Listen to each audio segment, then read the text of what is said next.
Hi, Mark here from the Tangent-Bound Podcast Network and host of the flagship show, the Tangent-Bound Podcast. Did you know that we over at Tangent-Bound are always looking for amazing podcasts to promote?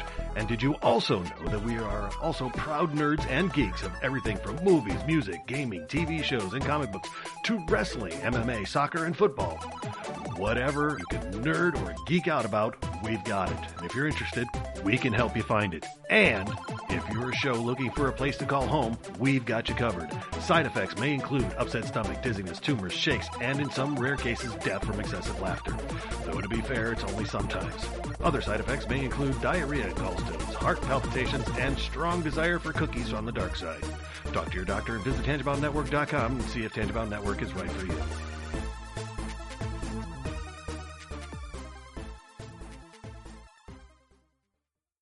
We're not doctors, therapists, trained professionals of any kind, so if you feel you do need help, please reach out and get the help you need.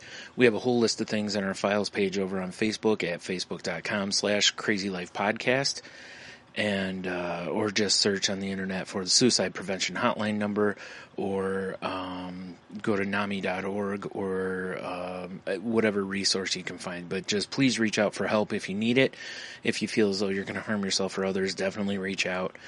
And try not to be alone. Also, if you feel that way and you realize that you're writing a note or making plans of how you would do, like harm yourself or others, definitely reach out. That's a huge red flag. And lastly, please do not replace the idea of therapy with listening to this show. Again, if you need help, please reach out and get the help that you need, or contact us. We can try to help you find the help that you need.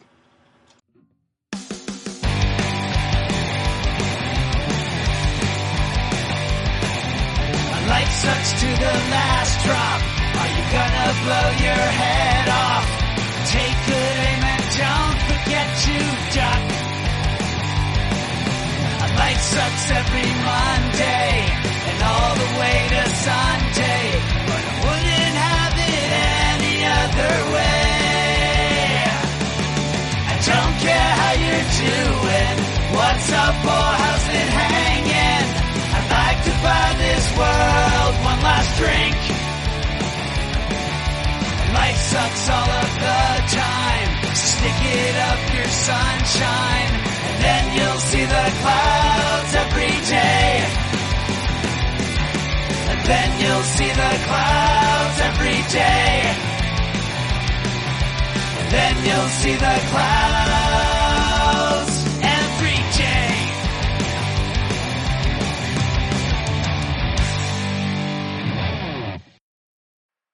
Welcome to The Crazy Life, everyone. My name's Jen. I am your hostess for the evening. And with me, as always, we have Brian and Henno. Hey, guys. How's it going? Hi. Hello. Always so perky and full of energy this time of night, aren't you guys? I just hope that people are actually curious about how we're going to say hi every week. Yeah, that's kind of my thing too. You know, we need a one of these times, if we have a guest on here, we need to pull the Three Stooges, the hello. Hello.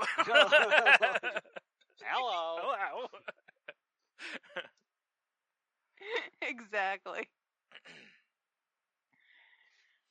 Well, that's cool. Who wants to start us off tonight? I guess I will. So, What do you have to say? yeah, I know. Nothing's It's not happening like for me. Special day or anything? Jeez. Right? Jeez, whatever.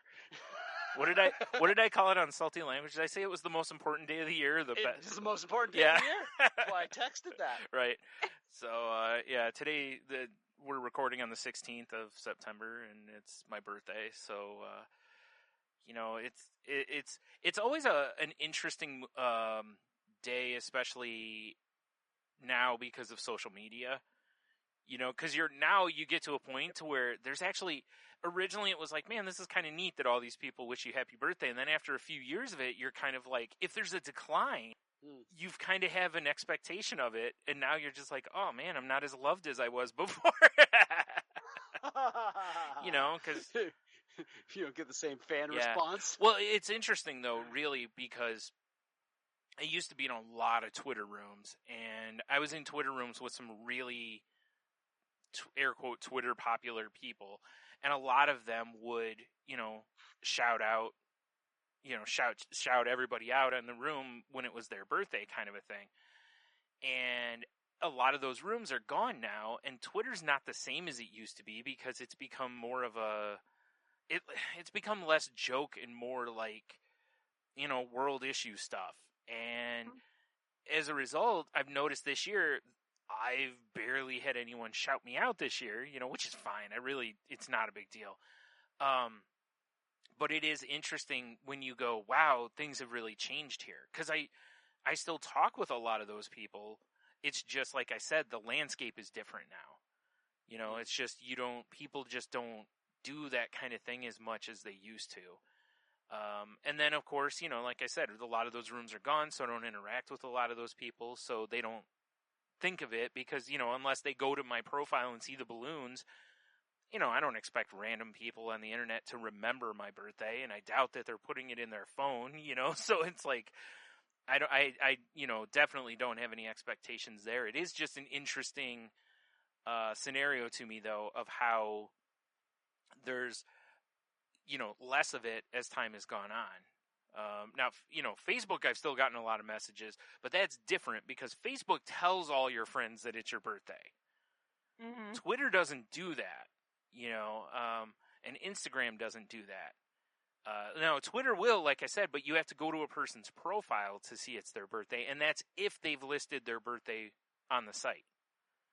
If you don't put your birthday in, then it doesn't show it. Same with Facebook, though, actually. I mean, if you don't put your... I don't know if you have the option anymore. I know at one point it was optional, but if you didn't have your birthday in there, it's not going to tell anyone, but it does actually send a notification out that says, hey, it's so-and-so's birthday. But it is still nice, no matter what, that, through the day my phone's been, and it is nice that, people take the time to say it. And one of the Twitter rooms I'm in, a woman in there, she posted a video or a picture. She had made like some cinnamon rolls, or was making them. And I was like, oh, awesome, you're making me cinnamon rolls for my birthday, And a little bit later, she posted a video with one of the cinnamon rolls had a candle in it, and she was singing happy birthday to me. So, I was like, that's awesome. That was kind of, that was cool that she did that. And, it made me smile because it was so, just something that nobody has to do, but it was just nice of her to do it and whatever. So, that was cool. My mom, as she does almost every year, wrote, happy birthday in soap on the bathroom mirror. I love it. Yeah, she's done that for as long. She does that to, anyone who's lived with her, she's done that for, kind of a thing. So, or even not live with her. When we lived at the other place, before I moved in here, at that place, she would, if she was there, like she'd come visit and she'd go in the bathroom and write it on the mirror with the soap. So it was, it's stuff like that, it's just, you kind of expect it and whatever. But, it's like today it's just, as you get older, it's like your birthdays are they're just low key, plus we're living in the time of Corona here. So, one of my friends, the listener of Salty Language, Fluffy Bunny Ash, her and I were talking about how in ways we're kind of like, yeah, birthdays just don't count this year, because she's like, she said her boyfriend forgot his own birthday because she was like, hey, what do you, I need some ideas for gifts, and he's like, for what? And I even did up until a few weeks ago when, it was pointed out to me, and I hadn't really been thinking about it. So, it's,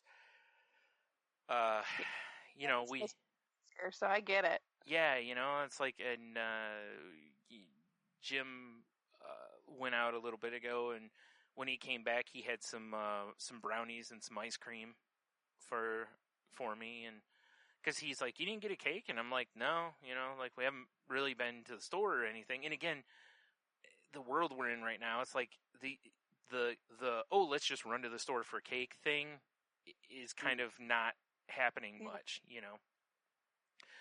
But, so that was cool. He showed up with that, and I didn't have any because I ate way too much food earlier, but after we're done here, I'll probably, go make a pick of myself on that.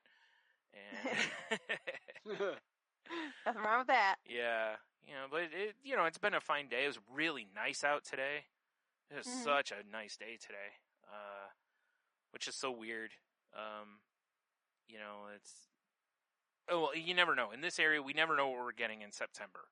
It's been that way as long as I can remember, but more so as global, as climate change has been happening and such.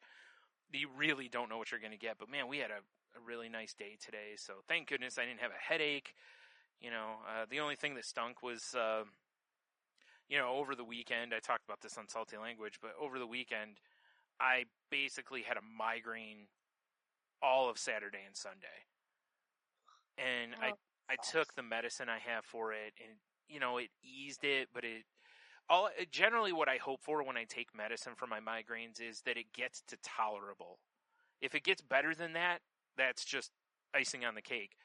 But I just hope for tolerable, and I couldn't even get it to that level. It was so bad. So I haven't been sleeping real well, so I'm really tired. And I told Henno and Jen this, a good hour or so ago, hour plus ago, that I felt like I could just lay down and go to sleep, and I still do.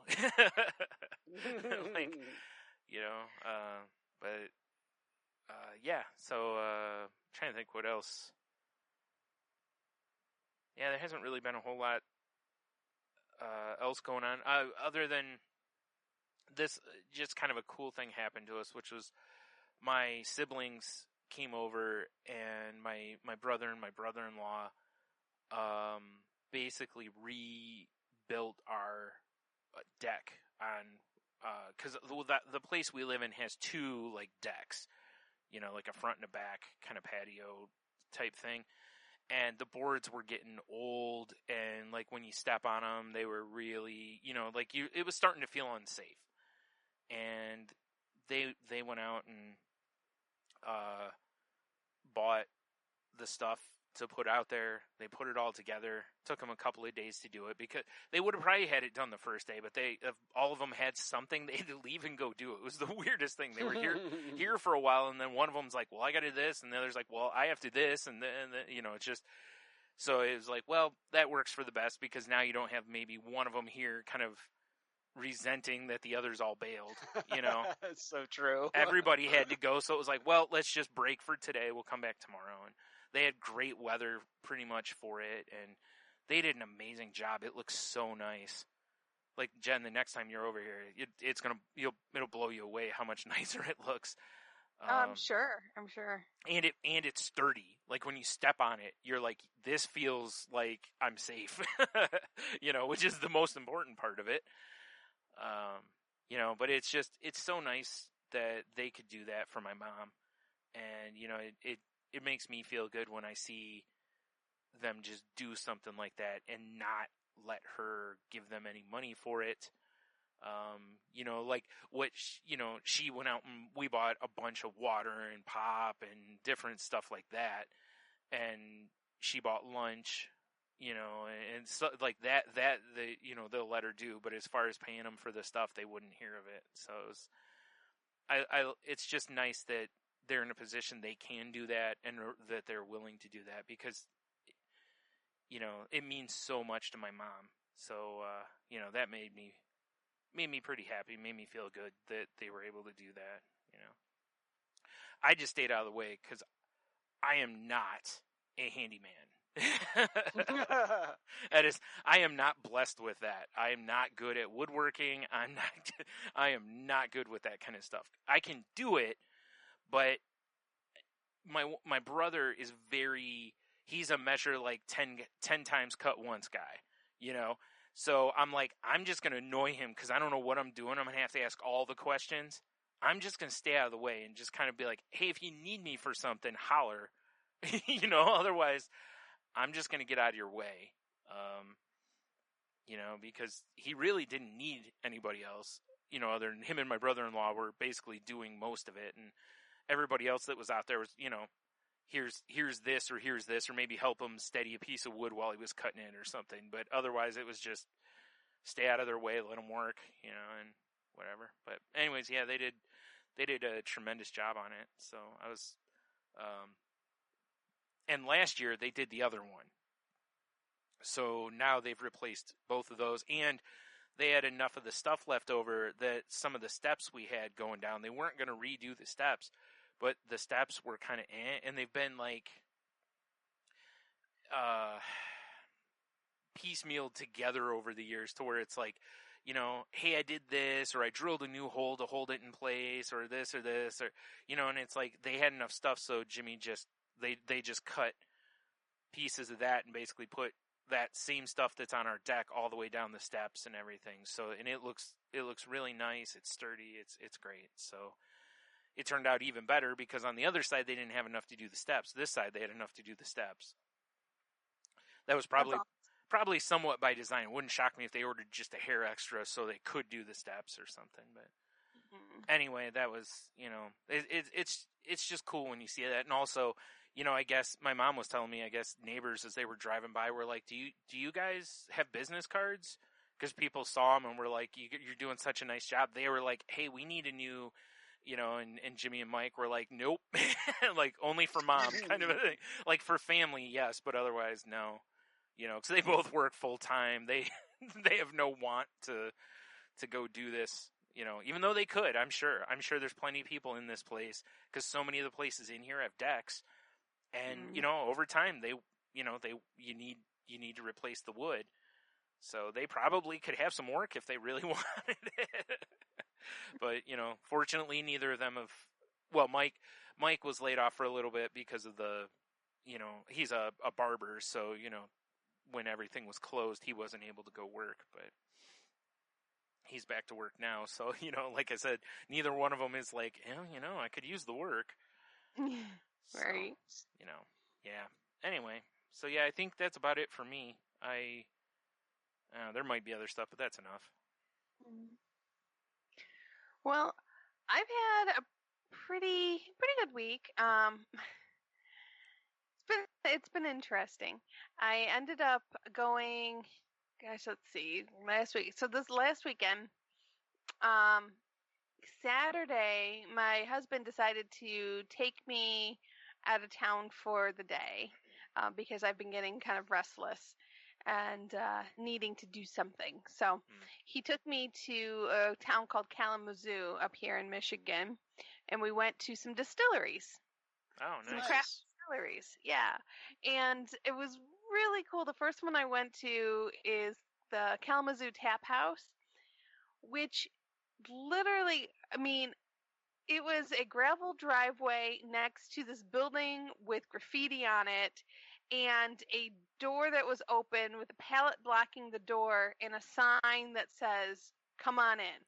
Okay, so that you answered my question with the rest of the description, because I was going to say, was the graffiti like commissioned graffiti, or are we talking like just hoodlums with some graffiti? It's not commissioned. It was very nice graffiti, but it was not commissioned graffiti. Yeah.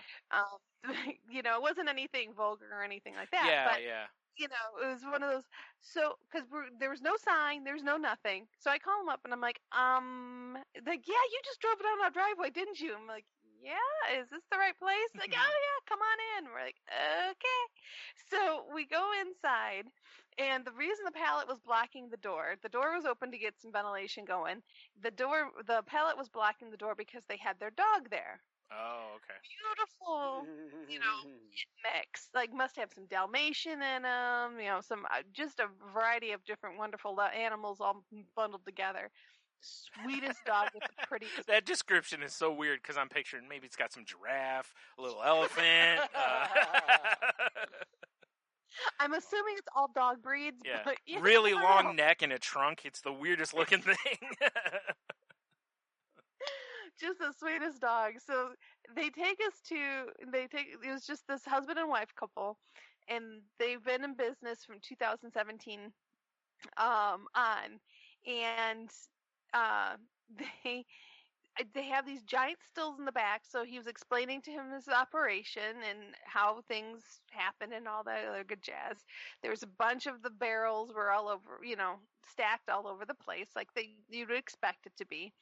And then there was this table made out of a slab of cut wood, like a tree that got, cut. Yeah. And so we gathered around that, and we're just talking bourbon and the bourbon industry and the bourbon laws and rules, and it was just so cool, and all the different ideas they have for different things that they're doing.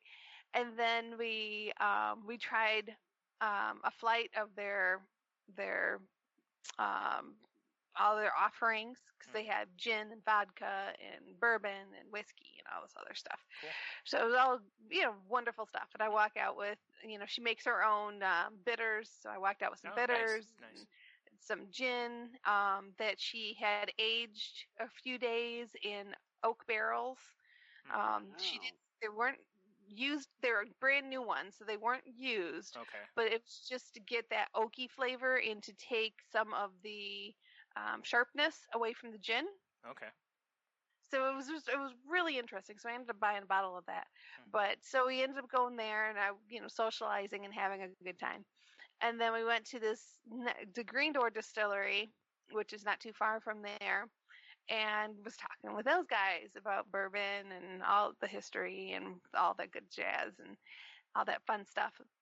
Having a great time, and did a flight there and got to try their stuff, and I ended up picking up a bottle of their bourbon, which was very interesting. Both places were craft distilleries, and just the different ideas and things they were doing was really cool. And I just love the chance to kind of get out there and just talk with people. Yeah, we used to like that with the at the beer fest also, but when we would go to different breweries and stuff, the times when you do get a chance to talk with the brewmasters or the owner of some sort. It's one of the reasons I love that Pavlov's right off the road, is because most of the time it's the guy and his wife are right there, and you can just literally, like when Tony and I were there a few weeks ago, he had just got some new hops in for something that he's working on now, I believe.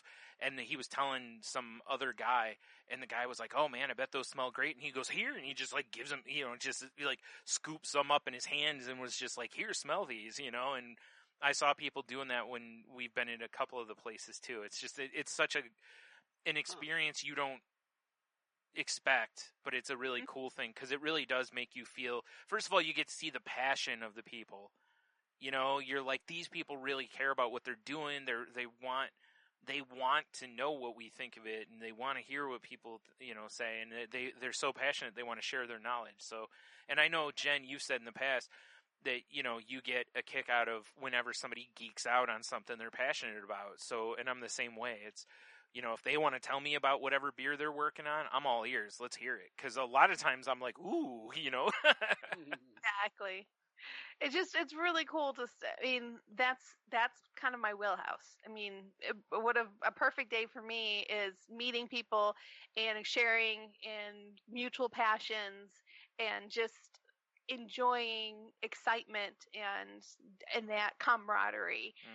So it really worked out really wonderfully. And then we ended up going to a small, I shouldn't say small, Grand River, which is a restaurant, distillery, winery, and brewery all in one. Oh, geez. All right. In Jackson. So we ended up hitting them up, and I ended up getting a bottle for myself and a bottle for my brother. So if he's listening, Merry Christmas. If he's not, that's awesome. Yeah. Oh, that's funny. Yeah. So, and then I came home and I had a Zoom with a bunch of Twitter people that I've started doing a Zoom with every so often, which is awesome. And it was really good. Sunday, I had to take a little time out, which was normal, pretty typical, pretty expected. Needed, did a lot of school on Saturday. Can I stop you really quick? Going back to like doing the flights and tasting different ones, or how did your body tolerate since you haven't really been drinking? I thought pretty well. Yeah. it really didn't really seem to affect me much. I mean, the Okay. mixing of alcohol, I Yeah, think, well, yeah, that's that kind of messed me up a little bit, but that's more my age than it is my bipolar. yeah. Just the not being able to Well, process all different stuff at once. But yeah, my body's never been one to, like, if I'm gonna drink, like, I can switch between beer and liquor, okay, as long as I pick one liquor. yeah, But if I went like beer, gin, beer, whiskey, or tequila or something, then it's like, oh, this is going to be a mess. But if I pick one thing, I can kind of go between them and be fine. I think it definitely helped the fact that I was only getting small little samples Sure. of everything. So it wasn't like I was getting beer size samples. Yeah, I right. was, just a little taste, like maybe 2 swallows type of thing Yeah. of everything. So that it wasn't too bad. My head was bothering me a little bit, but not too bad. And then Sunday I took the day off just to kind of, regroup and just be quiet and just kind of mellow out and stuff, which worked out well. And then, things were going pretty good. Then I don't know what happened on Tuesday, but Tuesday the train jumped the rails. And yeah, and I ended up going in. It wasn't mania. I don't think it was depression. I don't know what it was, but my mind was just all over the place, and I was doing everything I could possibly think of to keep myself from basically like exploding everything. By exploding, do you mean like rage, or you mean?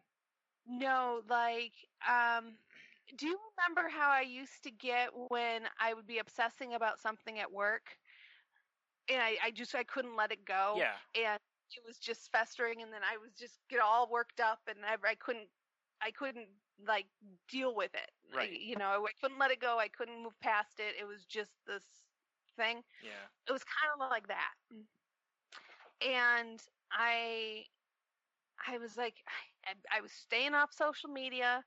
I was trying not to talk to anybody because I knew my head was telling me a bunch of stuff that was just wackadoo. And I'm like, I had enough vision and enough, self-awareness to know that I'm not in a good place.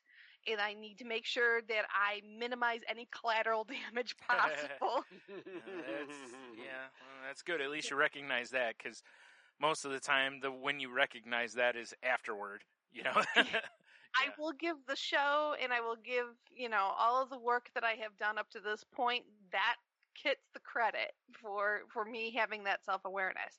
Because a few years ago, there's no way I would have been able to do that. Right. But I did have enough self-awareness to say, because everything in my fiber of my being was telling me to implode things.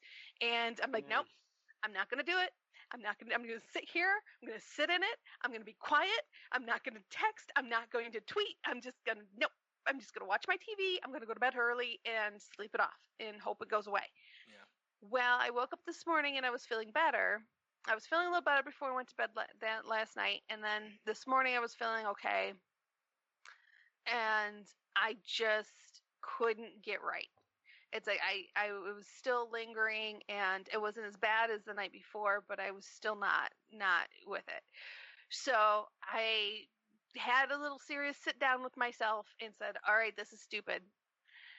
You could proven you can handle it, but why are you fighting so hard where all you have to go to the cabinet and get out a few little pills and it all goes away? Yeah, I mean, not right away, of course. I mean, it's, it does take time for them to work, yeah.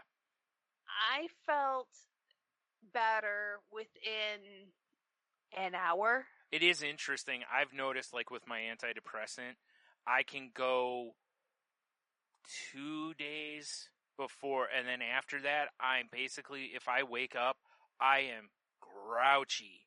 Like, for no reason, but everything is going to catch my wrath. And it is amazing how within taking the pill, within about a day, I start feeling that grouchiness kind of subside.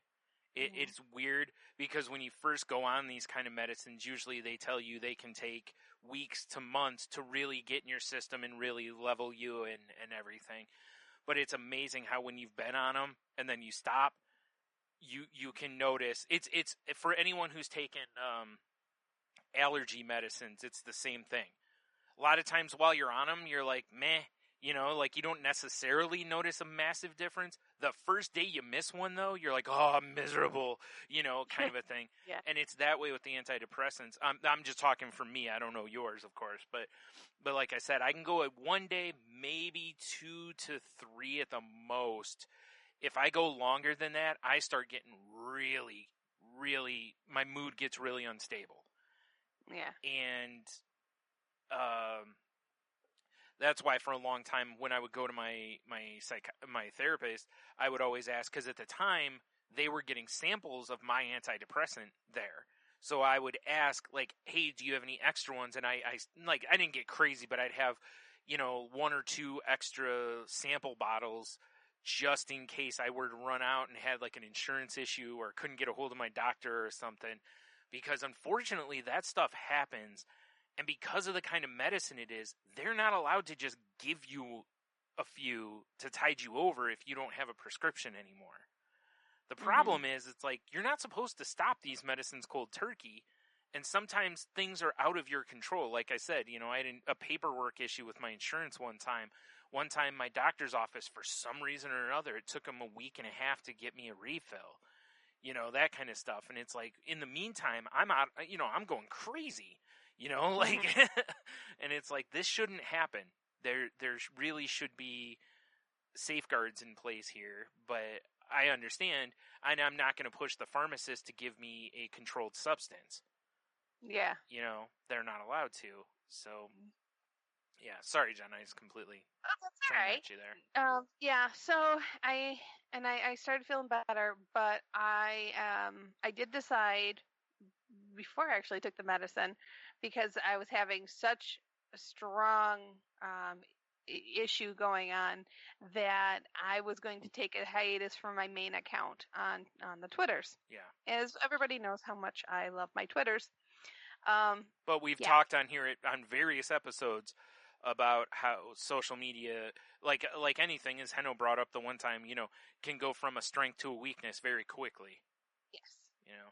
Well, and I didn't want, basically, again, it was self-preservation. It's like, Sure. I wanted to minimize any collateral damage possible.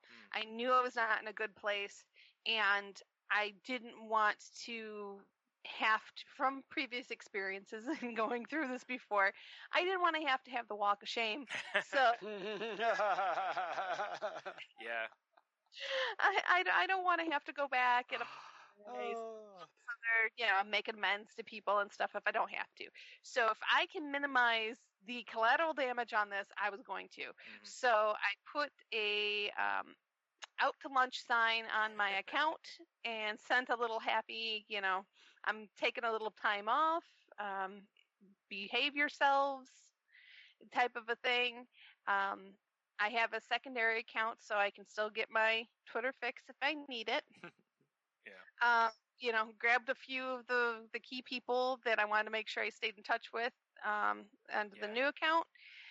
And I do that from time to time where I don't use a secondary account or anything, but I'll just go, okay, I'm not going to go on timelines and or I'm just going to go in a couple of rooms that I'm in where it's like, these are home, these are people that I've been friends on Twitter with for a long time.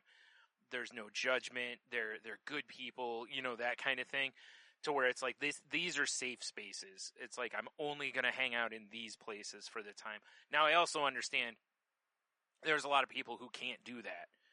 That if the whole world is open to them, they're going to well, maybe I'll check the timeline, or maybe I'll jump over here, and I understand. So that works for me, but, I fully understand when people have to go the route you did or completely step away from it. Yeah. Just to give themselves the break. And then, there's plenty of ways of doing it for sure, and for the most part, I've been able to manage just by kind of doing that, is staying away from the timeline, just kind of hanging out in rooms, Yeah. you know, or vice versa, just hanging out in the timeline and you know, leaving the rooms alone for a while. Right. So I did bounce around a little bit with that for the longest time, but for whatever reason it was, I just felt I needed to do a clean break, sorta. You know, Yeah. I didn't close the account or anything. I just Right. logged off, and I did log on today to do my 30 days of bourbon challenge. Yeah. So, you know, that was my one post this evening that I did make, and then I logged right back off. I logged into my Jen's Crazy Life account. Yeah. But it is interesting going from, like, I think right now I've got like 11.8 or something followers on my main account, and then my Crazy Life account's just like maybe 300. Yeah. And it's interesting, the dynamic Yeah. between the two. You know, and it's refreshing. You know, it was a little weird at first to get used to, but it is refreshing to be able to kind of see the people that I talk with on a regular basis, see all of their tweets, and Yeah. to kind of. It is the craft- downside to, like, on Twitter or whatever, like me, for a long time, I followed a lot of people back that followed me. I just didn't, you know, I never really cared about the numbers or anything, and I never really thought about it much. But now I look at it and I go, man, it kind of sucks that if I do start going through my timeline, I see tweets from a lot of people that I'm like, I don't even remember following them because I follow thousands of people, you know, and I have lists to where occasionally I will go through those lists and be like, man, I haven't seen something from so-and-so, and be like, well, they've been tweeting. I'm just not seeing it anymore because I, you know, either I'm not on when they tweet, or it's because of the algorithm. You know, since I'm not interacting with them as much, I don't see their tweets anymore, you know, and that stuff kind of sucks. And, you know, I understand where I've known plenty of people over the years on Twitter that have pulled the move of just starting a new account because they're like, I'm going to curate this one better. And they don't even always close the old one out. Sometimes they'll do like you're doing essentially here, but then they'll just keep it going and go, hey, on this account, I'm only going to follow like my real close people. Yeah. And the other ones, the more like I'll follow kind of whoever and whatever, and, you know. But I'm not going to do like some of the people on Twitter where they do like the mass unfollow thing. You know, I'm not going to go through and just start unfollowing thousands of people, you know. Yeah. My time is more valuable than that. That's the reason. That's exactly my reason. It's like I would start over before I would do the other. Because I could start over and go through and pull people quicker than I could go through and turn off a bunch of accounts, you know. Exactly. So that's why. So I'm kind of doing all that, but I am feeling better. I definitely am feeling much more myself. Good. And much more in control. That's good. Yeah. I mean, look, I mean, it's no secret. I was not, I'm not a big fan of, you know, going off your medicines, but it's not my decision. So, but I am glad that one way or the other, I'm glad you found balance again. Yeah. Or finding balance. I'm, you know, if it was without medicine, again, you know, the Crazy Life podcast and its lawyers do not recommend going off your medicines. Please consult your doctors first. But, you know, if that's the path you decided, that's your choice, you know, but I don't, but I'm glad that it's good that you, it's good that since you were off of them and you got a good test, and you were like you said, you were like, I can fight this. And the thing is, it's going to be there. It's going to constantly be there. Like me with depression, it's always there. Yeah, I can fight it off, but it's hard some days. It's really hard. Other days it wasn't as bad. But with being on medicine, more days are not so bad. You know, and now it's the occasional day that's really hard versus it being maybe 50-50 or worse, you know. So it's, I understand though, because, you know, I would love to not be on the medicine I'm on. I don't want to be on the medicine I'm on, but I also know and remember what it was like when I wasn't. So And that's why I just need a reminder every so often. This was a good reminder. Yeah. This one will stick with me for a little while. You know, and it's good to have that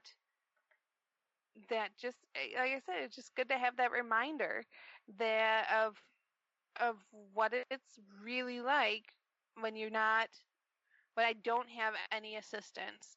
And it's hard because I mean, I wish I could explain it better, but it's like perspective and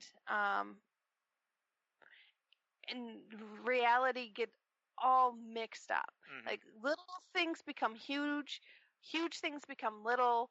Nothing makes it all makes sense in my head, but if I tried to like share it with somebody, I know it doesn't make sense. Right. Or if I'm trying to type it out, it's like I know this doesn't make sense, but this is what my head is telling me makes sense. Yeah. And it's just the weirdest. It's amazing how many times I've typed out a message like that. To where, like, Yeah. I know this doesn't make any sense, but I need this. Like, I've done it before with people where I'll be like, I know this doesn't make any sense, but I need to know this question. Like, this isn't a judgment on you. This is just so I can tell my brain to shut up. You know? Yeah. And then most of the time the reaction is, okay. You know, like, okay, well, yeah, it's this, you know. Mm. And that's what, and you know, there was one person in particular that was involved in, and I was really trying to minimize that as much as possible because they're very understanding and a very good friend of mine, so they wouldn't hold anything against me per se, but I try to shelter as many people as possible from that side, that craziness, just because it can be very difficult to forget. Yeah. So if I say things or if I, you know, Like, even if people know you're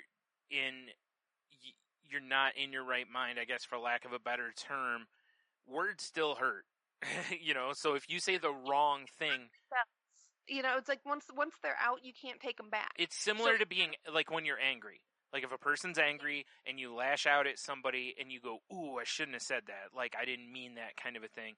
The damage is already done. So even though you may not have meant to and have done it and it was in the heat of the moment, it's still going to hurt. And it's not even just the angry and the hurt stuff. It's the other stuff too, like, you know, surprise, you know, proposals is a positive one that can come out of these episodes and stuff.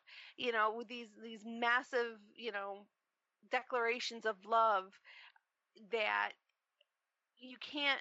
It's like once that's out there, you may not fully mean it because you're not in your fully right state of mind. Yeah. But you can't take that back because it's already out there, and even if you try to backpedal it, then it's messy and it's confusing and it's just very difficult. I know it's difficult for me to go through, let alone somebody who doesn't know what it's like in my head. Yeah. For them to be able to sympathize and understand, I know that's not easy either. Right. So it's like I always give plenty of credit to the caretakers and the partners of people with mental health issues because it's an absolute roller coaster, and it's not easy for anybody that's involved. So, you know, just because you're not having to mentally fight the battles inside their heads doesn't mean it's not easy. It's easy for you to kind of sit back and watch and be a partner to it. Yeah, I was just going to say, because I remember, like, you know, I'm sure you remember this too, Jen, like when they told us my dad had terminal cancer and, you know, that nurse that came out was like, this is harder on the people around the person, or as hard, maybe not harder, but you know what I mean? Like, it's just as hard because you're standing there and there's only so much you can do. No matter what you do, you know you can't save them or fix the situation. There's only so much you can do. And it's similar to that all the time with people who are partners or friends or whatever with people with mental health issues.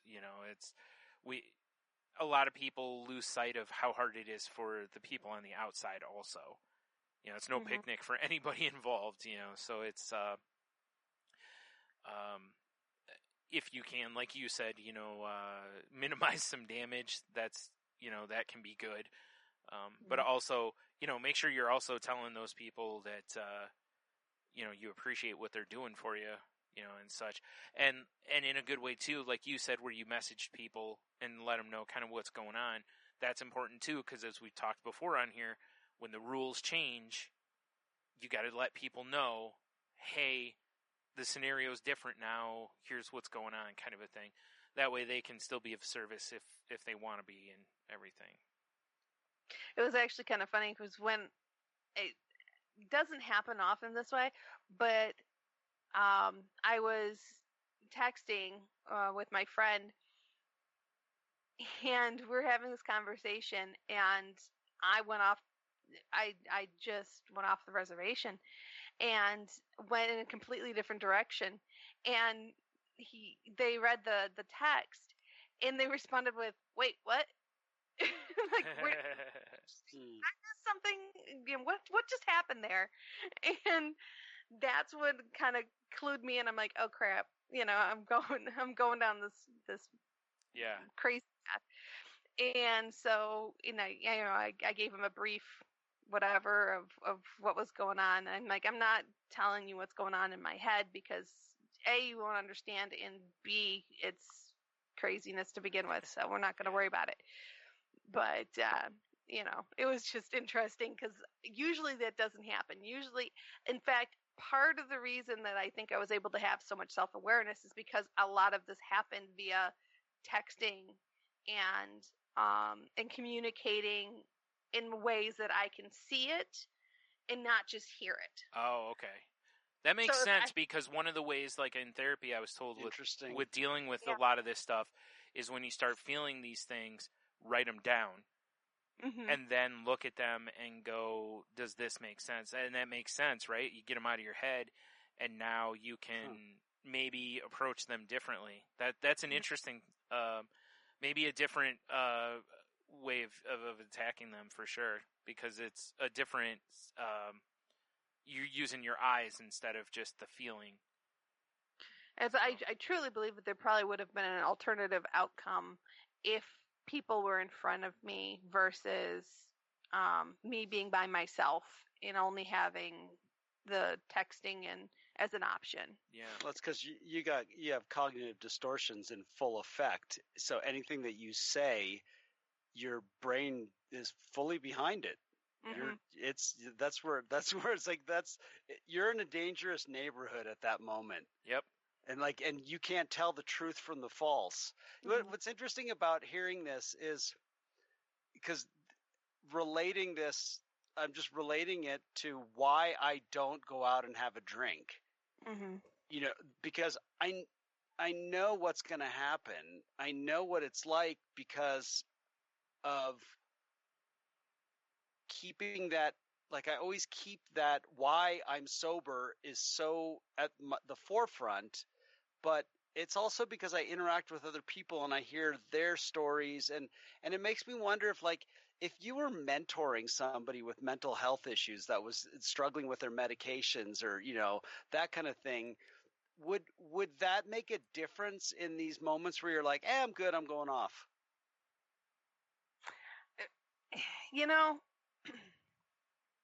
I don't think so, and the reason is, it's almost like I need that gut check. I have to. You got to dive into it. Yeah, the water is hot, but you still got to put your foot in it. You just got to test it. Every so often, you just got to test it and see. Maybe it's not as hot as I thought it was. That's what it's going to be. Your brain is telling you it's not that hot. Yeah. Jen, this is why I go to meetings and when somebody comes in that's been out there and they walk in, we all thank him or her because they just they just went out and did the experiment for us, because they walk in and they typically talk about how bad it got before they walked back in Right. to the meeting, and we all say thank you. I Yeah. don't have to do this, Right. because I appreciate you sticking your foot in the hot water and burning your toes off, so I don't have to. Right. But that's one of the. It's a weird thing to say this, but it really is. It's like people that go out and come back in sobriety, like it's a weird thing to say. We thank them for it, so Mhm. we don't have to. I mean, it's weird. They're your but- Well, if- scouts. Go out there. And Yeah, exactly, it is. Yeah. It's like, hey, guess what? It hasn't changed at all. Yeah. You're better off in here. Yeah. Thank you. Right? Yeah, it's like scouting mission. Yeah, you're like, maybe I'll go out for a run today, and then somebody comes in and they're just pouring with sweat, and they're going, it's so hot and humid out there, and you're like, Well- you know what? Maybe I won't now. It's And Jen, this is where I will agree with your idea, with the concept is, and this is like literally in the book of Alcoholics Anonymous. For those of you who don't know, there's actually a book titled Alcoholics Anonymous, and it's kind of the sober people's. Some people call it a sober people's Bible. I call it the rule book. Like it's the instruction manual. But one of the things it says in there, it talks about, hey, if you're not sure, go do a test. And again, that also sounds weird. Why would you tell someone that's probably an alcoholic that they should go out and have a drink? Well, sometimes we need a convincer. Sometimes a person is just like, nah, I'm not sure. Well, hey, go out and check it. If you're not sure, we're here. We're waiting for you. right. Go ahead. You're okay. So from that standpoint, I get it. And that's really what it is me seeing where getting a baseline. Resetting the baseline, resetting where I'm at, and just saying, okay, here's what we're dealing with. And sometimes it's easy to put rose-colored glasses on past history, and when you look back on things, maybe it wasn't so bad, and maybe I'm different now. So now you're literally talking like an alcoholic. Yeah. Mhm. Like, I'm serious. It's wild. You're literally saying the words that I hear people tell me all the time. Believe it. And there is so many different synergies between them. There really It's are. so weird. It really is wild. Yeah. Because I just go, well, how many more times do you need to do it? Yeah. Probably That's what I would ask. Yeah, probably every couple of years. It would not shock me. I mean, I'm definitely not going to say never again. Yeah. Because I know me. I was just And- going to say, because, I mean, just, cards on table, you've done this before. Yeah.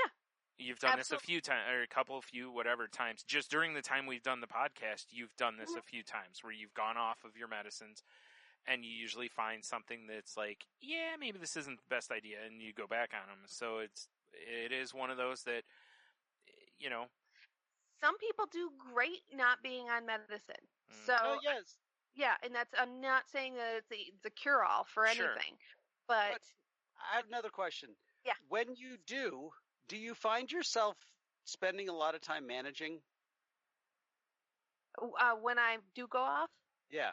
yes. Are you I- overly conscious of managing your behaviors?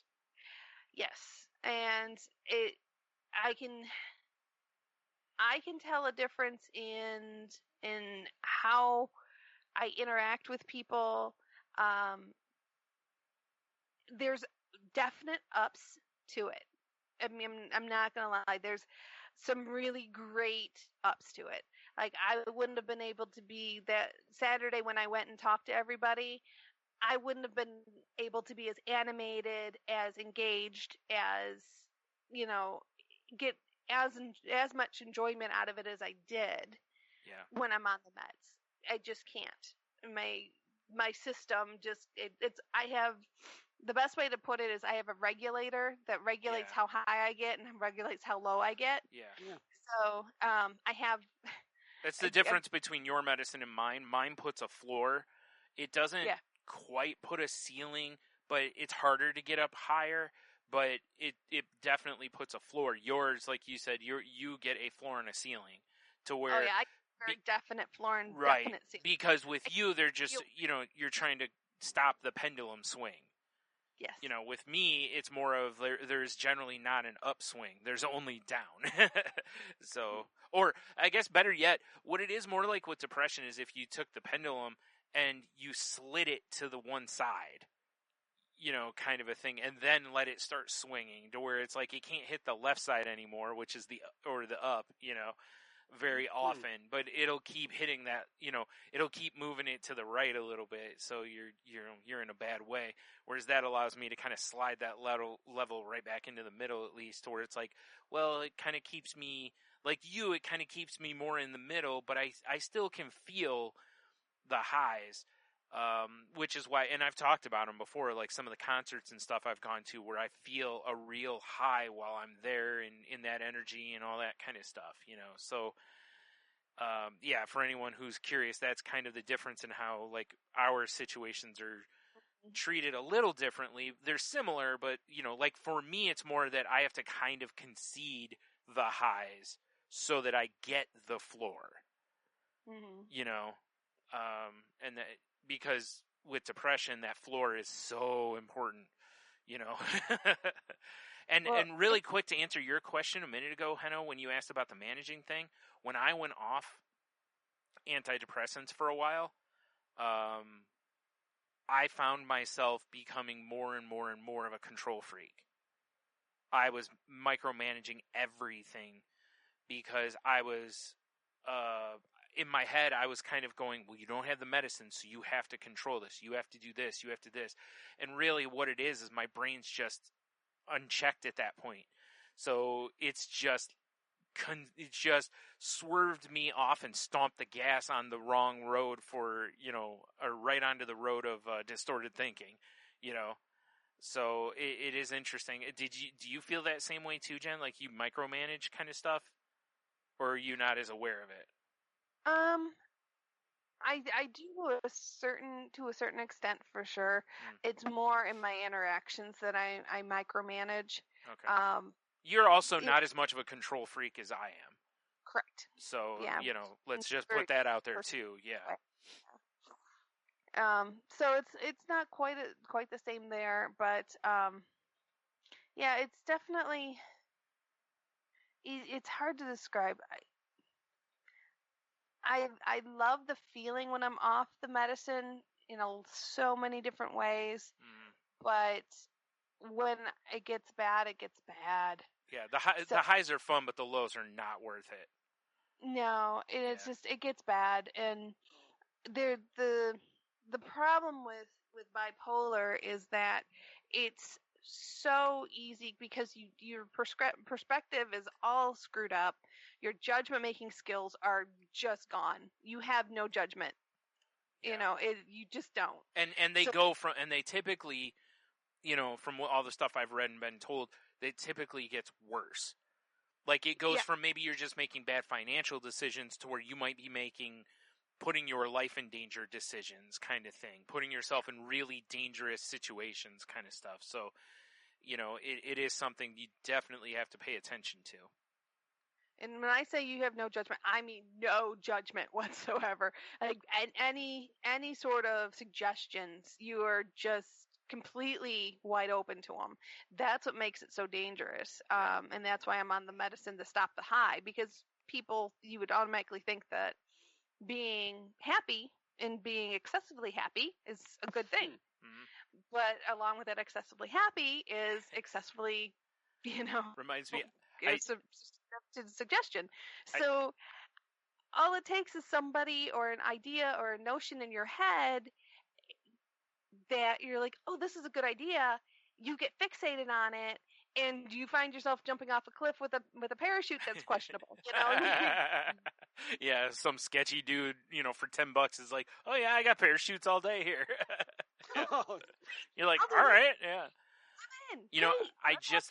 I just mentioned on Salty Language when we recorded about, how we shouldn't, not to chase being happy, to chase balance, basically, and kind of what you were just saying. It's like the mania, like I said, I've been around you plenty of times when you're in that state, And like you said, you're more bubbly, you're fun, you're this, you're that. But it's like, but once, like, I understood that it's like, hey, you're not in a good place right now. This is not, even though it seems harmless, it's not.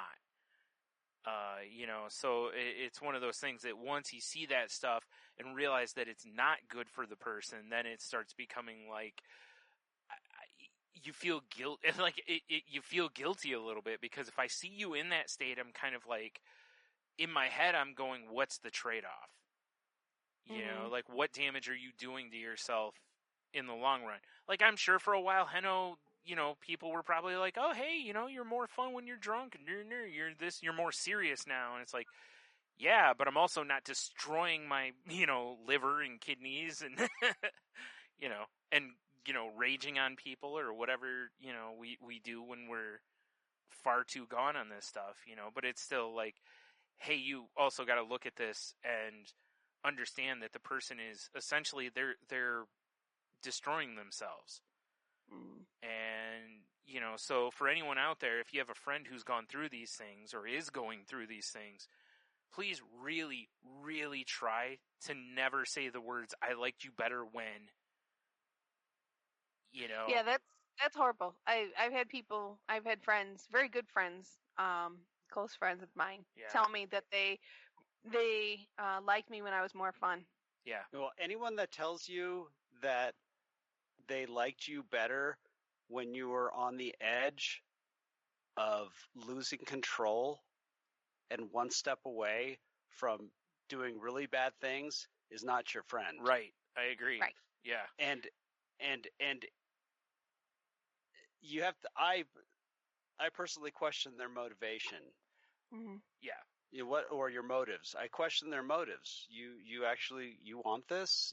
Like, that's like, no one has ever said that to me well, good. That yeah. no, part of that is also because I was shown that I could do everything I did before, have just as much fun, not look, not be a bump on a wall, get out there and do it, because I was around people that they loved my sobriety. They loved that I did this. They wanted to be around me. Even if they were drinking, they still wanted to be around me, because they weren't heavy drinkers. Yeah. They didn't want to drag me into a hole because they weren't in a hole. Right.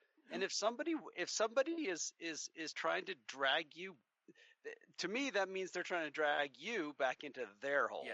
And it's not about you, it's about them. Well, and think about it this way too. There's two things I want to say here. One is, the stuff you just said is the exact reason why at a certain point in my life, when I realized that everything I was doing started with, let's get drunk and I was like, this is not sustainable. This is no bueno. Like, this needs to stop. And then also I was kind of like, hey, are these people I'm hanging out with, are they actually my friends, or are we just drinking buddies? And I'm, made some changes in my life. But real true friends are, like the term ride or dies, basically, kind of a thing. They're with you on the highs and the lows. They're there to cheer you on when you're doing your best, but they're also there to cheer you on when you're doing your worst, like to, try to help you get out of that. And if they have no interest in being there for the lows, they're not a friend. They're a drinking buddy. Because if you go and you sit at a bar, if you're just sitting there drinking, the person next to you is having a great time, maybe you're talking the whole time, everything's great. But if you start getting real serious and the person is kind of like, whoa, man, you're harshing the vibe here, I'm going to go sit by somebody else, that's exactly what that person has told you. They might as well have just looked at you and go, I liked you a few minutes ago when all you did was sit here and drink. So like I said, when the sooner you can alter your thinking about that, it helps you avoid and get rid of toxic people in your life. Because when you start getting that feel that it's like, oh, every time I talk to them, all they want to do is go drink. And then if I start talking about, hey, job stress or this, they change the subject or they don't want to hear it. Maybe they're not really a friend. They just don't want to go drink by themselves. Maybe I can do better than that. So, yeah. Anyway. Exactly. And those people, I don't surround myself with those people very much anymore. Yeah. You know, and it's a good thing. Yeah. You know, it's a lifestyle change for sure, and it's definitely something that you know, I have an appointment with my psychiatrist coming up next week. Good. I was going to ask about that. Yeah, so I'm gonna touch base with him, and and yeah, and I'm going I to think- say this because, you know, I have to, because it's just who I am, which is make sure you're 100% forthcoming with him. Mm-hmm. Tell him what you just went through. I will. Even though he's going to lecture you. And he will. Because he should. Because if he's any good, if he's any sort of a good doctor, he should lecture you for going off your medicine willy-nilly and not talking with him and your other doctor first. Yep. And I'll get my hands slapped. But Yeah. Well, I mean, but it's important. But it's good that they do that if they do that. Because if the doctor was just like, yeah, okay, I would be like, is this the person I should be seeing? If they're not concerned you went cold turkey on a, you know, a medicine that affects your mental situation. Yeah, it's like they should be like, you know, that's really bad for you, right? If they don't give you that, it's kind of like, probably shouldn't. Yeah, but so I go see him next week. Okay, good. So. Now that we've talked for forever, I'm sorry, Hanno. How was your week? How are you doing? Well, that's all the time we have for this week. Yeah, exactly. No. We'll be done. We'll go to our topic right now. I had my staff meeting, or my board of directors meeting, or committee meeting, or whatever you want to call it, on Monday. Yeah. So that was, I didn't get really. I did get nervous at one point, but it was more like that nervous energy. It was more like, you know, when I go play music, and I was prepared. As good as I called. I just happened to talk to my mom the night before, and she really helped me a lot by just reinforcing again to be positive. Try to find a positive way. But it's very difficult to be positive when you have things that you have concerns, and those concerns are from negative history. But it ended up being 2 hours long, and it felt so good to have somebody ask my opinion. Wow, you Yeah, got your really opinion did. asked, huh? Nice. Like, really, and that there were things that happened that alone should have been enough to make to make me think, to myself, like, where am I working if this is a revelation? Yeah. True. And that's when it brings me back to, I had 3 demands, and one of them was I can't see bullying again. I will not. I cannot be in a place where that happens. That's right. We're done with it. Yeah, and I just said there's 2 strikes already. If I see it again, that's strike 3, and I'm done. Yeah. And it's just not an option anymore. And so there were, like I said, there were 3 things that were very specific. For the most part, I tried to I tried to be general. I tried not to dump. I brought up the one thing that happened this year that I didn't make any judgments on it. I just said this happened, and I didn't understand it, and I left it at that. And the one thing I did is I kept reiterating, because they really wanted to. They were trying to find out what is the role of our general manager in our office, and I think I pretty well laid it out. And I think really I laid quick, out why. Can I interrupt you real quick? Now, are you meaning like what's the role of fill in the blank guy as general manager, or what's the role any general manager plays in our office? No, it's what this particular general manager has done. Okay, that's what I was trying. Yeah, okay. Yeah, just for clarity, to figure out how important this person is. Okay.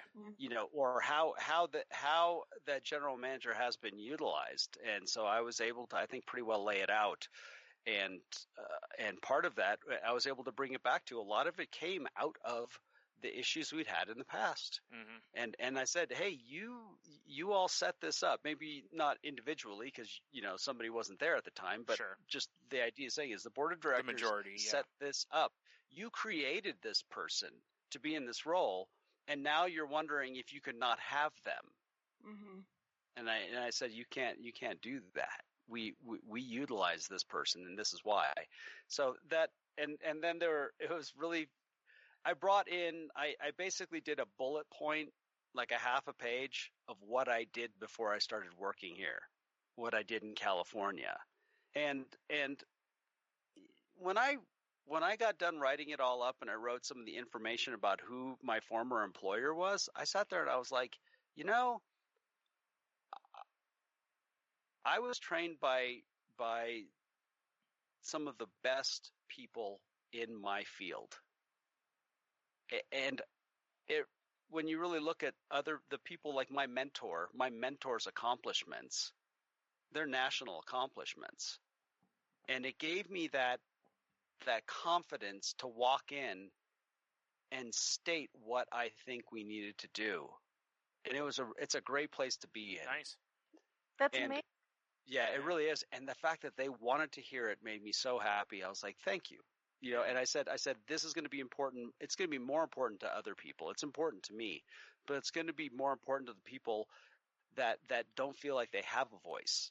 Yeah. And they wonder if anybody's listening. Is anybody even paying attention?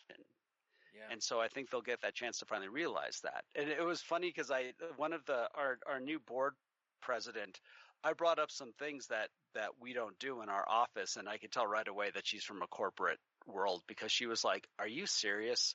And I'm like, "Yeah, it's pretty much a routine thing, pretty much in every corporate office." And it's wild, isn't it? Like when I went from Hollywood Video to Family Video is family owned, and Hollywood Video was a big corporation.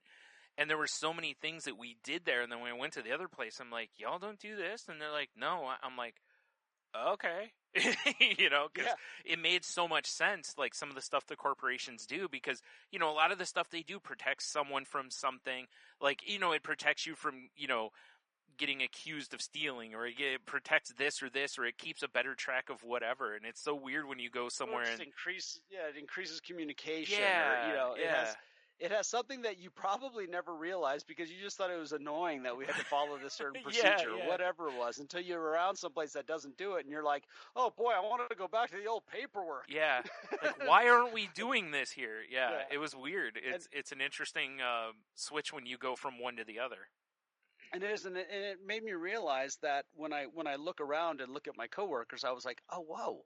They may have worked for a corporation before, but they never worked in a corporate environment at all. Yeah. And the more I thought about it, I went, I'm one of the only ones who has. There are people that have worked for large organizations, but they were never within the corporate environment, and I was. Right. And I just hadn't really realized it. And so it helped with that idea of, again, just because I learned to do something doesn't make it better or worse. It's different, but there are some like kind of accepted standards. So, and everything I brought up was with the idea of making things better. And that's what felt really good at the end of it. I felt anytime I get into a situation where, it's not prepared, the questions are coming at me, it's an open discussion, they want to hear me speak. I talk for 2 hours. I walk out of there with a dry mouth, dying for some water. Chances are I talked a lot, and that usually gives me that weird feeling of shame sometimes. Plus, I had you just have that adrenaline. It seriously is just like playing music. It's so just like funny. I get off music because, and I'm sure Jen would be the same way. If I came out of that environment having talked all that time, I might feel good, but then my brain would, the second I passed through the doors, brain would immediately go into did I say anything stupid? Should absolutely. why didn't I say this? Did I talk too much? No, it's all the doubt and the self. And so for me, I had that for a little while, but the best thing, and this was this is all a big win for me. Is I was done with it. It was not. Let's say I went from 1:30 to 3:30. I left at 4:30. I called my mom, told her how it went. Told Sharon how it went, and I went to bed that night and went to bed, and that was it. It was done. Next Good. morning, I felt great, and I had something that came to my attention that morning where I dropped the ball on something, and my boss honestly took it easy on me. He should have come down on me, and at the end of the day, I owned it, and I told him, I said, "You took it easy on me today. Yeah. This was my job.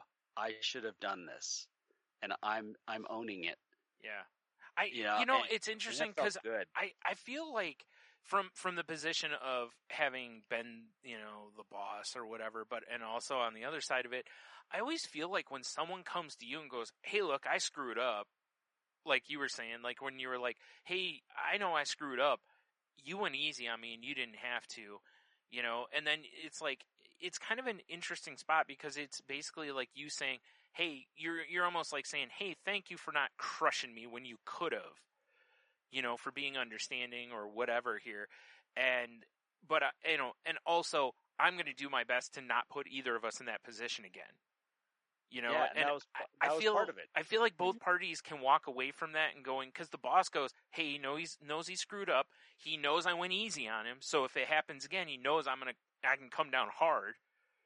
Like you're still boss, but you also get a little of the like bonus friend points kind of in that, which it's not often that the boss gets a chance to get those without trying hard. It really related a lot to what we talked about last week on the podcast, where we talked about, agree to disagree, and then how do you go into the conversation, and you avoid these particular things, and that's what got avoided. There was no confrontation. There was no, well, I need to win. What there was a discussion about what happened and what we're going to do to make it not happen. And it was mutual. Yeah. And it was a collective thing, and that's the way it should be. Yeah. It felt good, and part of it was it had been bothering me all day, and I had a motivation to do something about it, and that was because I just sat in a meeting with some people and talked very openly, and I think it made me feel comfortable that where I don't need to be afraid. I don't need to fear being honest about what happened and how it makes me feel. Yeah, which is good because you really, we really shouldn't be. I mean, even though, there's times where obviously being honest is, the results are going to suck. Like if you're in a relationship and you're honest with the other person, sometimes what comes of it can really stink. But if you always operate in that place, it eliminates so much, and you get to that faster. Like if you keep a secret from somebody for months and months, the whole time it's just eating you alive because you're keeping the secret. Then you finally tell them, and the reason you generally finally tell them is either you got caught or you just can't take the guilt anymore. It's generally not because, I need to tell them because it's the right thing to do. Most of us. It's usually it's easier to ask for forgiveness than it is permission. But it's usually the rule that's going on at that point. but if you do something or something happens and you just immediately go tell, like I've said this before on here, I just noticed there's so many more times I've done that in life to where it's like, okay, it sucks. Sometimes you get a butt chewing or a breakup or whatever happens, but there it is. It's not 6 months down the road of you beating yourself up that whole time. You can just deal with it and just move on. And I know sometimes it's not easy to tell the truth all the time. I mean, and I've seen plenty of examples in life where you can make some arguments at times where it's like, I'm not sure they needed to hear that. Like I don't know I had to tell the truth. But it as an overall kind of goal, I think it eliminates so much drama and just self destruction from your life. It goes towards the amends process of you don't do it if it's going to hurt somebody. Yeah. I mean, well, I guess I should say you don't, anything that has to do with couples, of course, and it Becomes difficult. It could hurt them. You don't lie to avoid somebody's pain. I guess I should correct that. But the if idea you being want to is- break up with somebody, you should tell them that it's going to hurt them, but you should just tell them that. You shouldn't. I guess my hide it. point is within your circle, you do what you need to do to maintain, your sense of dignity and self-respect, but you don't go out of your way to hurt somebody that is outside of it. I guess is, one of the examples, especially is infidelity in relationships. Yeah. It's like the person that you're in a relationship with, you tell them, but you don't go tell the other person's husband, or wife, because now you're just causing pain that doesn't, change you at all. It's, that's just, it makes sense. Anyhow, it's funny, really quick. You mentioned that, and there was an episode of what was it I was watching? Shoot, I can't think if it was. Oh, it's a show on MTV called Ghosted, and right. And I was watching it last week, I think it was. And one of the episodes, the people that are the hosts of the show were talking like this girl just kept avoiding this guy and all the circumstances and stuff that they saw. They were telling, they went to where the girl works, and a guy that worked there too said that the girl had a boyfriend, and all this stuff, which really hurt the other guy because he's like, well, why didn't she tell me about this and all this? And he felt like she was lying to him. Well, then when they sit down to actually talk, it turns out she doesn't have a boyfriend, hasn't had a boyfriend, and all this, but now the guy already has the seeds of distrust planted in his life by the hosts of this show. And the two, when they got around each other, you could tell there was chemistry, like good chemistry. And then when they called the dude back, a couple of weeks or months later, he was like, yeah, it broke down really quick. He's like, because there were trust issues, and they were like, what? And he's like, yeah, on both parts. And it was like, yeah, because he probably still, once you feel someone lied to you, most of us are going to continue to be skeptical. It's hard once trust is broken to repair it. And I was like, when I'm watching this, and I was literally yelling at my TV because I'm like, you guys screwed this up. Like, instead of just keeping that to themselves and just seeing how it plays out. Because, seriously, you put two people in a room, if the guy goes, hey, do you have a boyfriend? She can answer that question right there. You didn't need to bring that other, oh, we think she has a boyfriend. Because that immediately, you could tell the look on his face, he was crushed. And I was like, yeah, they screwed that situation up. They may have taken two people who might have been great for each other, who knows, but they put that thought in his head that she lied to you or kept something from you. So like you were just saying, it's like they went around. Yeah, it wasn't their duty to do so, other than just to create sensationalism for television. And they didn't have any confirmation of it. It's just some rando dude. Maybe that guy got confused and thought it was, maybe he got two girls confused that worked there. You don't know. I was so angry because I'm, at the time, because it was just, whatever. It's not like it's my relationship, but it just makes me angry because I'm like, you're wielding an exceptional power there, And anyway, but the whole thing fits into what you were saying there, which was by them doing that, they caused unnecessary hurt. Whether or not this would have worked out with the guy and the girl or not, they hurt him at that moment when they told him that she had cheated or she was with somebody else. Mm-hmm. So anyway, sorry. So the moral of my little win for the week of owning that is basically that's how I've managed to stay sober for 13 years. is by owning my part in things. Yeah, and I will say this. I picked up on that from you from like the early days of us talking and stuff, and listening to you on Angela's awesome podcast. And it's something that I've strived for more and more over time as well, because I realized that I wasn't doing that enough. That there were many times where all I was doing was pointing the finger. I was never looking in the mirror and going, hey, how did I contribute to this? Or better yet, what is the only part of this I can control, which is me? So how can I make sure I don't put myself here again? Those kind of things. And it makes a large difference when you start looking at stuff like that. Because even when we think we're innocent, many times there's things that we probably could have done differently, or at least go, hey, if I'm in that scenario again, I don't want to do this the same way. Yeah. Yeah, and that's I've been continuing to meet on Mondays, and with another sober person. It's been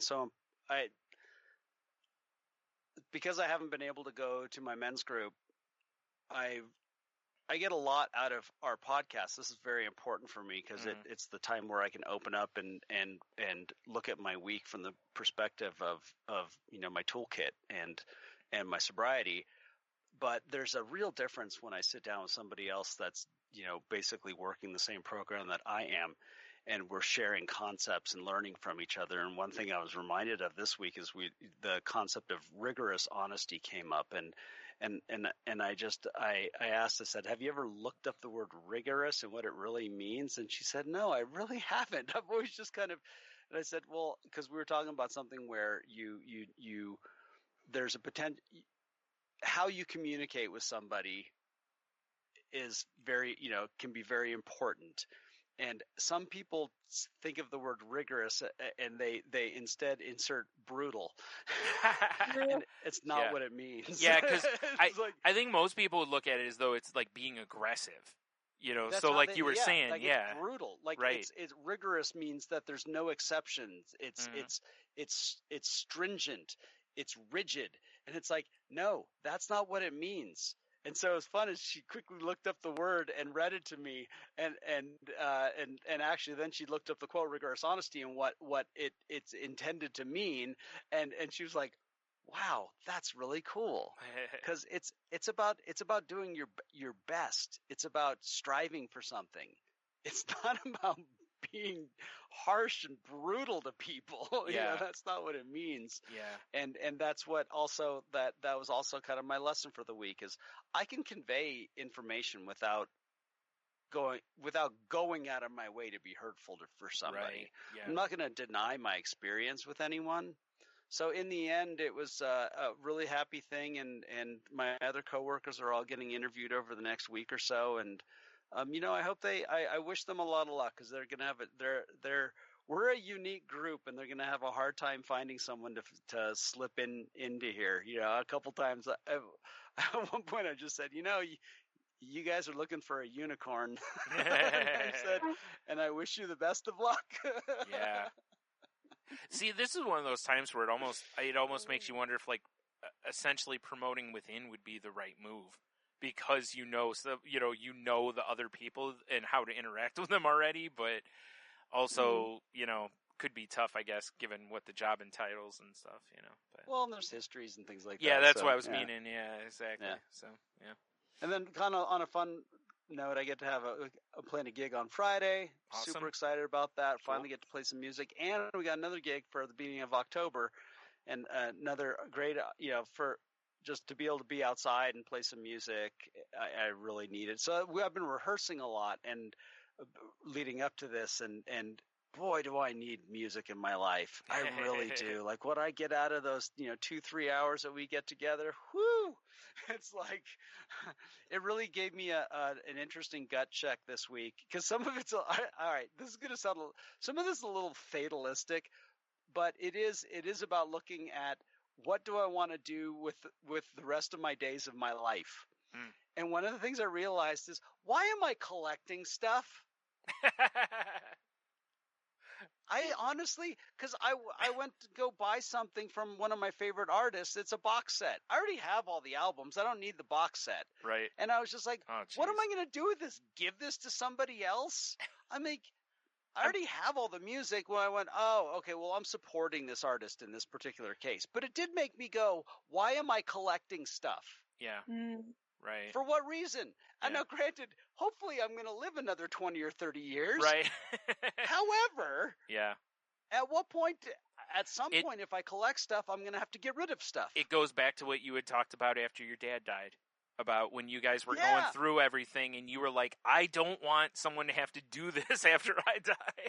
But it's becoming a Yeah. little more close, and part of it is I go, all right, where do I find joy and abundance? Yeah. I find it in playing music. I find it talking on my podcast with my friends. Right. I find joy and abundance in so many places, and there is some material involved to accomplish it, but it's not a material thing. Right. It's not a tangible thing. It's kind of funny because I made that comment on Salty Language about when I was, mocking like I forgot what we were talking about when I was like, when you own things own you, man. Yeah, you're making that.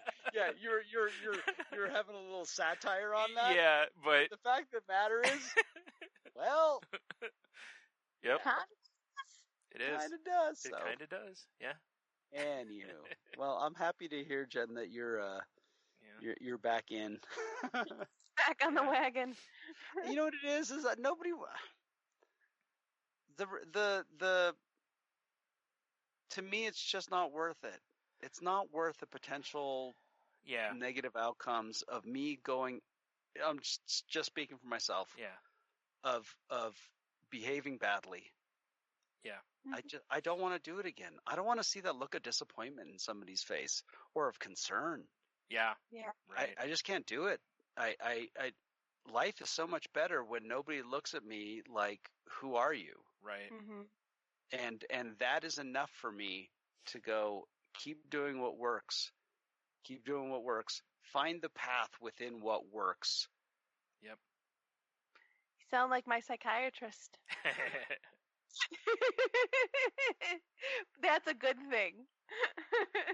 I hope so, because Because he tells me that all the time. If That's it great. works, why are you wanting to mess it up? yeah. Why do you want to fight what works? Yeah, exactly. Oh, it's too good. I think we can end it there. We don't need a There's- topic tonight. There's definitely It'll something to wait. that. Yeah, I was actually going to mention, because we're in an hour and a half, we probably should skip Yeah. the topic, even though I know it was a quick one, but we should just, Yeah, we should next- definitely, bookmark that one for next week. So, So, all right, folks. Well, we've covered a lot of stuff tonight, a lot of interesting stuff, hopefully, that you found and you would love to comment on because we would love to hear from you. If you would like to contact us, you know what to do. You can reach us at thecrazylifepodcast.weebly.com is our website. thecrazylifepodcast@outlook.com is our email address. You can reach me direct if you'd like to talk. I'm on Twitter at Jen's Crazy Life. That's Jen with the G. And if you'd like to hear more from me, you can also hear me on Shake the Sheets. It's a pop culture podcast that I do with my co-host Nate. And Hanno, how can they reach you? You can find me on Twitter at Ida Henno. You can find me on Facebook at Henno Heiter, where I am posting a little more of my pets and silly things than the politics, because I finally just hit a point where I'm like, yeah, I don't need to. It's become a safer, more fun place to be. I'm going to try to keep working on that. yeah. And and the Instagram tied in there too. It was funny. I needed to show Sharon something, and I was flipping through all my photos, and she's like, "I can't believe it. You actually take more pictures of the dogs than I do." Yeah, I'm like, "Well, yeah, I do." Right. So, and Photogenic. what's that? I said they're very photogenic. They are. They're very photogenic. So Mm. I like. Yeah, it's a lot more fun. People, I did Yeah. get a lot more likes. oh, yeah, really. That's great. I'm Go shocked by figure. that. Yeah, Yeah, who knew? yeah. Yeah, that, and also if you want to, we released our latest Moving the Needle podcast on the Steven Spielberg movie 1941 this week. So if you've seen it or haven't seen it, go watch it. It's an interesting thing, and then listen to our show. Maybe you'll hate us. Whatever. Nice. If you want to follow me on the socials, you can find me on Twitter at Stunami. You can find my other podcast at salty_language or at saltylanguage.com. That show is not safe for work, and we just talk about we talk about all sorts of stuff. I mean, we were Toy Hall of Fame and Xbox and Taco Bell wine, beer bottling, fat fingers, and other stuff on the last episode. So yeah, we're all over the place, but we just talk about what we find interesting or what really pops up on our radar. A lot of times it ends up being kind of pop culture-y stuff, but like I said, not safe for work, so please be careful. You can also find this show on Twitter at The Crazy Life Pod, where I post when new episodes go up. Our Facebook group is facebook.com/group/crazylifepodcast. We are part of the Tangent Bound Network, which can be found at tangentboundnetwork.com. And yeah, I think that's all the links there. So, as usual, say, hey, if you need help, please reach out. Once again, September is Suicide Prevention Awareness Month. So please, ask your friends how they're doing. Just make sure they're, just checking on people if you can. And if you need help, please reach out. There's all sorts of resources out there. All sorts of people willing to help you. So please reach out and try to find that. I'll have in the show notes I'll still have the links we talked about last week, like the suicide prevention lifeline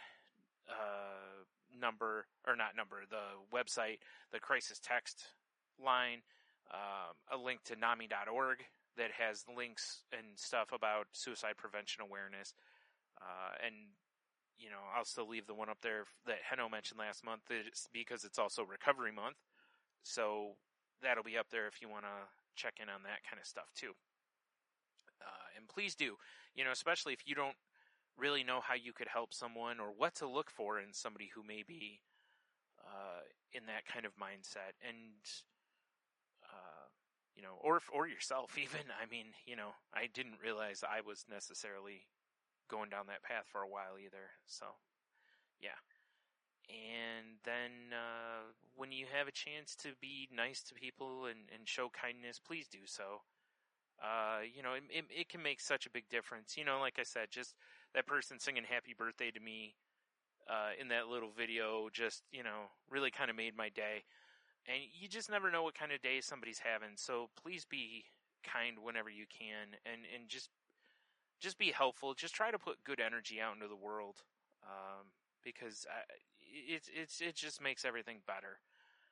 I'm not gonna it'll come back to you or any of that stuff, because who knows. But it'll just make you feel good at the time, like we said before. I've said or read plenty of times. The you can't feel bad when you're doing good kind of a thing. So please be kind to people, and of course, make sure that that starts with yourself. Be kind to yourself as well. Absolutely. And with that, everybody, go out there and spread the love, not the COVID. And don't forget, wiggle those toes.